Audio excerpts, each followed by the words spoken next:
He walked past the World Cup trophy. Head down. He didn't look at it. It was sitting on a podium at the side of the pitch. Gold. The most coveted object in football, and in the final minutes of the final match of his career, Zinedine Zidane walked past it. The crowd in shock, the game still going on behind him, and he didn't look back. That image, that walk, that's the one that stayed. Not the panenka he chipped over Buffon in the 7th minute, not the 2 World Cup final goals in 1998, not the Ballon d'Or, the 3 FIFA World Player of the Year awards, the 3 league titles, and the Champions League. The walk. Here's the question the world has been asking ever since. How does the greatest player of his generation end his career with a headbutt? And here's the question nobody asks. What was he protecting? Let's rewind. Zinedine Zidane was born in Castellane, a housing project in the northern districts of Marseille. His parents had emigrated from the Kabyle region of Algeria in 1953. His father worked nights as a security guard at a department store. His mother stayed home. They were not poor in the way that the word gets used as shorthand for hopeless. They were working class and proud of it, disciplined, present, a family. Zidane learned football on the Place Tartaine, an 80 by 12 yard concrete plaza that served as the main square of the housing project. No grass, no goals, just the ball and the pavement and the other kids from the neighborhood. By the time he reached Caen as a teenager, his coaches noticed 2 things immediately: exceptional talent and the volatility that could destroy it. He spent his first weeks at the club on cleaning duty, punishment for punching an opponent who'd mocked his origins. His coach told him to put the anger somewhere it could be used. He almost learned to. What followed was one of the great careers in football history. 2 Serie A titles at Juventus, then Real Madrid. In 2002, he scored a goal in the Champions League final that would be named the greatest in the competition's history, the kind of moment that becomes myth.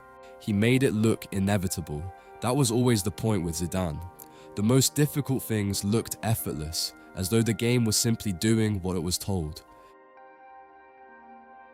The 1998 World Cup in Paris, Zidane scoring twice in the final with his head, France beating Brazil, the whole country pouring into the streets, his face projected 30 meters high on the Arc de Triomphe.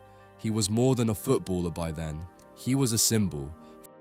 France in the late 1990s was wrestling, as it always has, with what it means to be French, with immigration and identity and who gets to belong.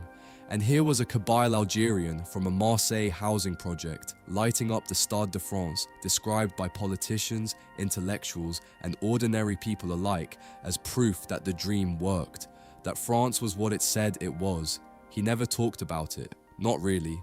He had an identity, but he performed it quietly.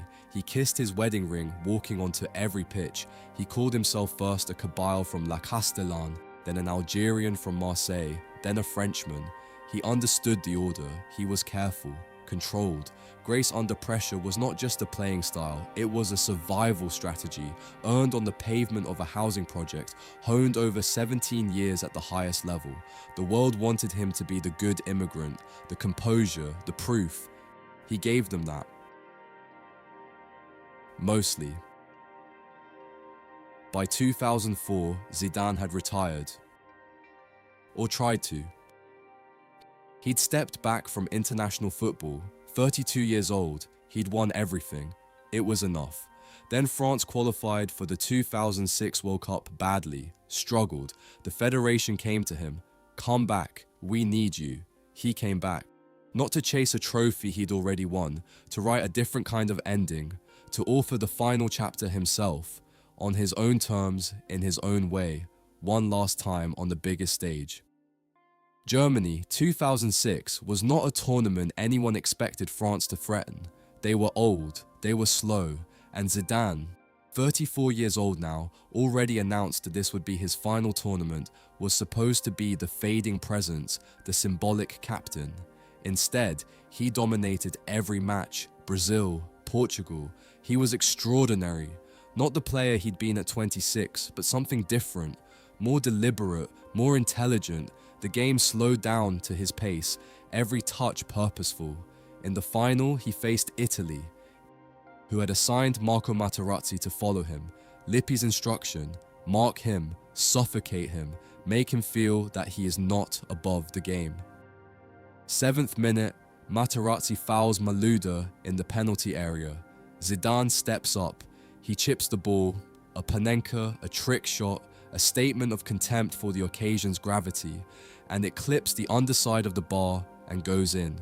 Audacity in the World Cup final at 34. 19 minutes later, Materazzi heads in an equalizer, 1-1. 90 minutes becomes 110. The game settles into the slow, grinding tension of two teams who've decided neither will lose it. Then, in the 104th minute, Buffon tips a Zidane header over the bar. And somewhere in that moment, the header saved, the game refusing to bend to his will, the exit he'd scripted beginning to slip. Something shifts. 6 minutes later, Materazzi says something. Zidane had told Materazzi, with the arrogance of a man who knew he was the best player on the pitch, "If you want my shirt, I'll give it to you after the game." Materazzi said he preferred Zidane's sister. Zidane kept walking. 2 steps. 3. He turned. In 17 years of professional football, he had heard things like that before. Worse than that, he'd been targeted for his origins since before he was famous. For his name, his background, his face. He'd navigated all of it, with silence, with performance, with that careful, controlled grace the world had come to expect from him. This time, he turned. He walked back toward Materazzi, slowly, not the reckless sprint of a man who has lost his mind. Something more deliberate than that. He planted his feet, he lowered his head, and he drove it into Materazzi's chest. Materazzi went down. The stadium didn't quite understand what had happened. The referee hadn't seen it. His assistants hadn't seen it. But the fourth official, watching a monitor at the side of the pitch, had. Luis Medina Cantalejo informed referee Elizondo. Elizondo reached into his pocket. Zinedine Zidane, in the final minutes of the final match of his career, was shown a red card. He walked toward the tunnel, past the bench, past his teammates, past the podium, past the trophy. He did not look at it. In the dressing room, the game continued without him. France lost the penalty shootout 5-3. David Trezeguet hit the bar. Zidane, who would have taken a penalty had he been on the pitch. Then his teammates came in. Silver medals, hollow faces. Zidane was already showered. He apologized. But here's the thing. Zidane had heard far worse. What was different about this night?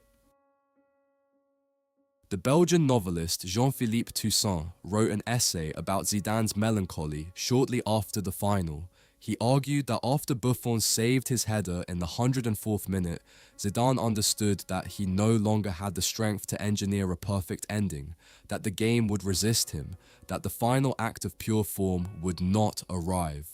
And so when Materazzi spoke, when something was said about the family, the untouchable part, the part that had nothing to do with the football or the trophy or the public persona, Zidane chose something else. Not madness, not loss of control, a different kind of decision.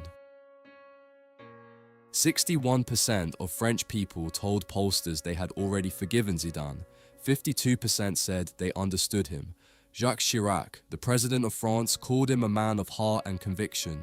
A novelty song called Coup de Boule, the Headbutt, reached #1 in France. A 5-meter bronze sculpture of the moment was unveiled outside the Centre Pompidou in Paris in 2012. The world did not forgive Zinedine Zidane for losing control. It forgave him for refusing to keep performing.